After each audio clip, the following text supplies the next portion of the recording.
माँ है तो हम हैं, माँ है तो सृष्टि है, माँ है तो क्रिएशन है।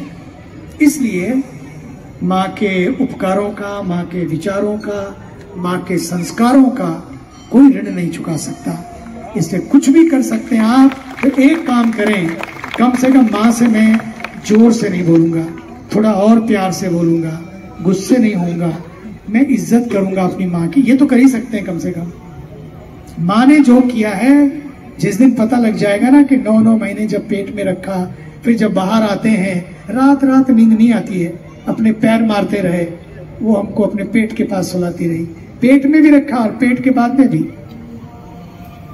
खुद गीले में सो गई, अपने को सूखे में सुला दिया, अपने तो पता ही नहीं था, बिस्तर में बस कर दिया।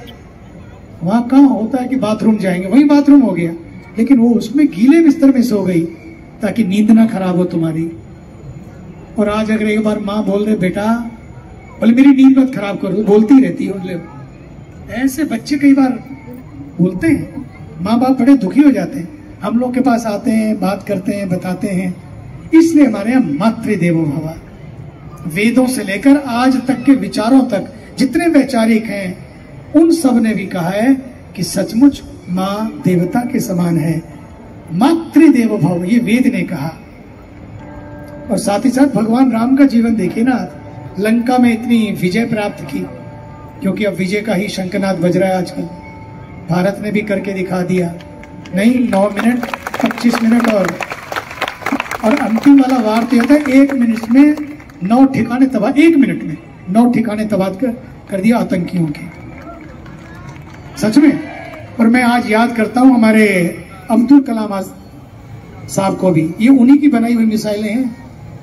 एक व्यक्ति बना के गया, जीवन कसाब का भी है और जीवन कलाम का भी है, और चुनना हमको है कि कसाब बनना है कि कलाम बनना है। वो एक ऐसा व्यक्ति, कलाम साहब की स्टोरी फिर कभी सुनाएंगे कि क्या अद्भुत वैज्ञानिक। मैं कई बार मिला उनसे, राष्ट्रपति भवन में भी, उसके बाद भी मंचों पर भी। अद्भुत व्यक्ति थे वो, उनके जीवन की कहानी भी बड़ी अद्भुत है। और इसी ऋषिकेश के इसी की इन तट में वो टूट गए थे, इतने टूट गए थे कि वो सोचा बस बहुत हो गया। परीक्षा दी, पास होते रहे, आगे बढ़े। एक यहाँ देहरादून में एग्जाम देने के लिए आए,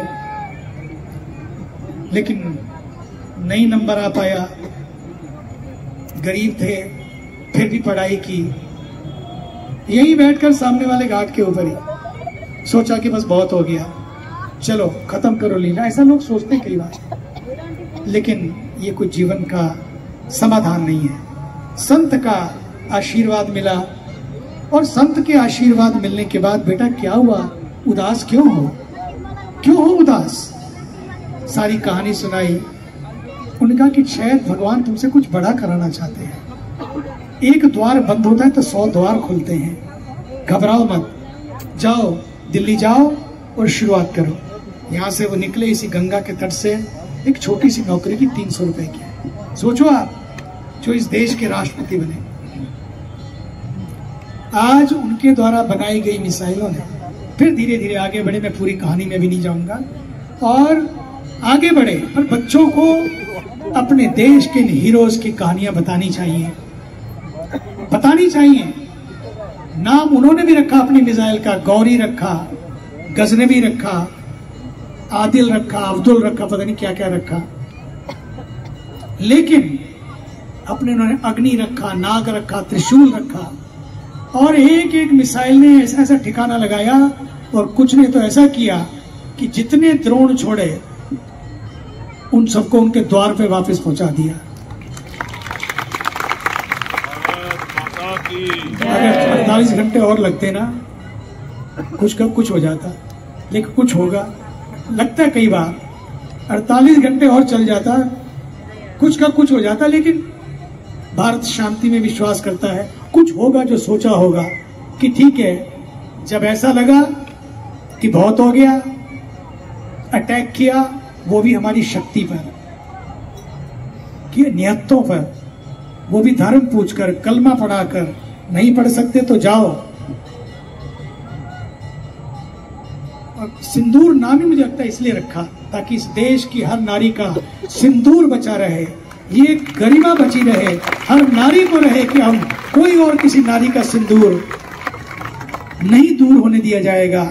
और मैं दूसरा भी आज बैठे बैठे मैं सोच रहा था, सिंदूर, मैंने कहा सिंदूर, ये आतंक रूपी जो पाप है और आतंकी है, ऐसे पाप को मिटाने के लिए ये सिंदूर ये नाम दिया, ताकि दूर दूर तक ये सिन को मिटा दिया जाए, आतंक और आतंकवादियों को मिटा दिया जाए। और इसी शर्त पर यह किया है कि अब अगर कोई हमला होगा तो आतंक माना जाएगा और फिर भारत इंतजार नहीं करेगा किसी से पूछने का, किसी को बताने का। शांति भी चाहिए, क्योंकि भारत शांति का, India is not a piece of land, India is land of peace. सहिष्णुता का देश है भारत, शांति की धरती है भारत। तो उसने ये भी दिखाया कि वार भी है और प्यार भी है, हथियार भी है और प्यार भी है, दोनों हैं। अब मुझे नहीं लगता कि बहुत जल्दी कोई हिम्मत कोई करेगा, लेकिन करेगा। और एक बार में पिछला भी हिसाब चुका लिया।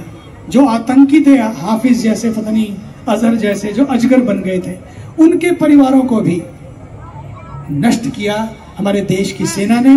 और ये वो लोग हैं जो वेतन के लिए काम नहीं करते, वतन के लिए काम करते हैं, हमारे देश के सेवक। उन सब के लिए भी जोरदार तालियों से, उनकी माँ, उनकी पत्नी, उनकी बहनें, उनको कितना सहना पड़ता है जब किसी का भाई, किसी का पति बॉर्डर पे खड़ा हो और गोलियां चल रही हो, तब उनके घरों में जाकर पूछिए उनको क्या बीतती होगी। कहना बहुत आसान है, लेकिन उनके जो दिलों पे बीतती होगी। आज मैं उनके परिवार के हर सदस्य को भी नमन करता हूं कि वो किस तरह से हिम्मत करके, एक की तो 3 दिन पहले शादी हुई थी, 3 दिन की पहले की शादी, और वो लड़की कहती है जाओ मैं अपना सिंदूर ही भेजती हूँ, अपने सिंदूर को, उसके लिए तो वही सिंदूर था उसका पति, अपने सिंदूर को बॉर्डर पे भेजती हूँ। यह है भारत। लड़ते लड़ते दूसरे दिन एक सैनिक के पिता की मृत्यु हो गई और उन्होंने तो वहीं से अपने पिता को प्रणाम किया, बोले कि अब बात देश की है तो पिता से भी पहले मेरा देश है। आज मैं यहीं से बैठकर अपने कर्तव्य को भी निभाऊंगा कि पिता को वहीं से श्रद्धांजलि दी वीडियो के ऊपर, और साथ ही साथ मोर्चे पर भी डटे रहे। ये हमारे देश के सैनिक, उनका मनोबल बढ़ता रहे। फर्जी खबरों से बचें, फर्जी अफवाहों से बचें, फर्जी ना बने, ना फर्जी अफवाहें, ना फर्जी खबरें फैलाएं, बल्कि अपने फर्ज को निभाएं, अपने फर्ज को निभाएं। कि मैं क्या कर सकता हूं, हम क्या कर सकते हैं। अच्छा हुआ वार बंद हो गई, नहीं तो मैं कहता अपने कम से कम इतना तो कर सकते कि ब्लड डोनेशन करें।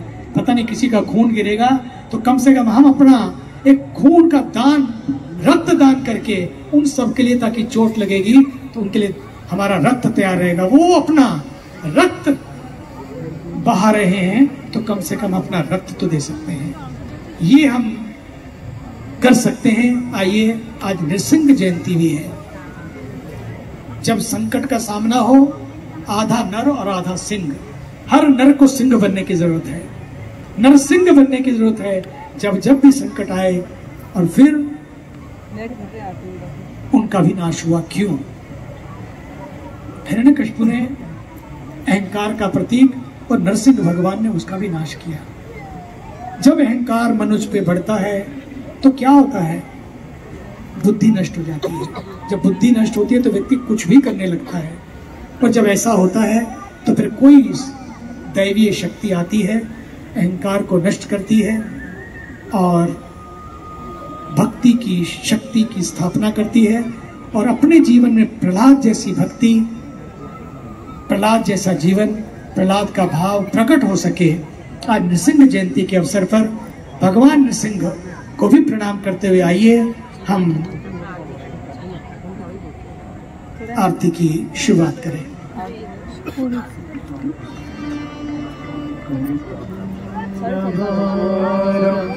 करुणा संसार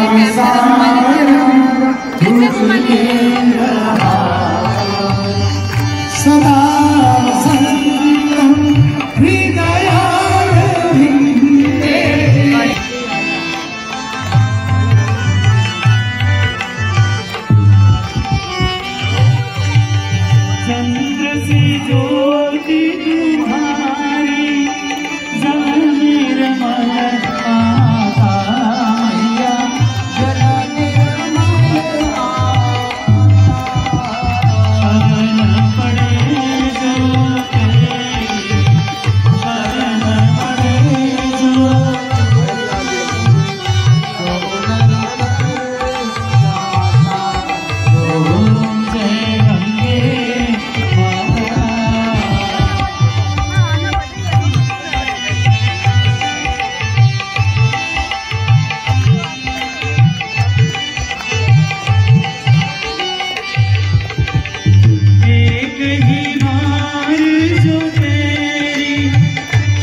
शरणागत आता यम की प्यास मिटाकर यम के